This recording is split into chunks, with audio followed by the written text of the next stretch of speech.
અને હવામાન વિભાગની આગાહી વચ્ચે જામખંભાળિયામાં તો મેઘરાજા તોફાની બેટિંગ કરી રહ્યા છે।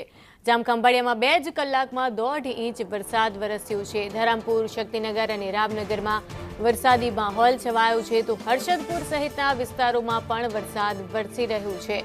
દરેક વિસ્તારના મુખ્ય માર્ગો પર વરસાદી પાણી પણ હવે વહેતા થયા છે।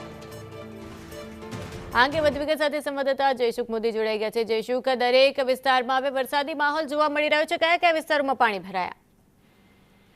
ચોક્કસની વાત કરવામાં તો ખંભાળિયામાં પંથકમાં છેલ્લા 2 કલાકમાં 1.5 ઇંચ વરસાદ ખાબક્યો હતો।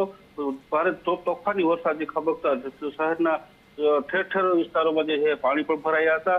તેમજ હરીફ, રામનગર, હર્ષદપુર, શક્તિનગર, હર્ષદપુર સહિતના વિસ્તારોમાં પણ મેઘરાજાએ તોફાની બેટિંગ કરી હતી। ત્યારે ગ્રામ્ય વિસ્તારના રસ્તાઓ પર છે તેમાં પણ જે છે નદીઓ વહેતી હોય તેવા દ્રશ્યો પણ સર્જાયા હતા।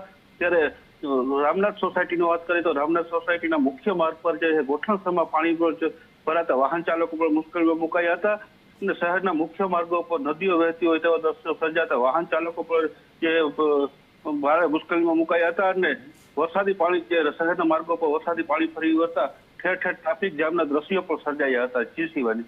જી આભાર જયસુખ સમગ્ર માહિતી માટે। તો જામખંભાળિયામાં 2 જ કલાકમાં 1.5 ઇંચ જેટલો વરસાદ વરસ્યો છે, જેનાથી રસ્તાઓ પર પણ પાણી વહેતા થયા છે।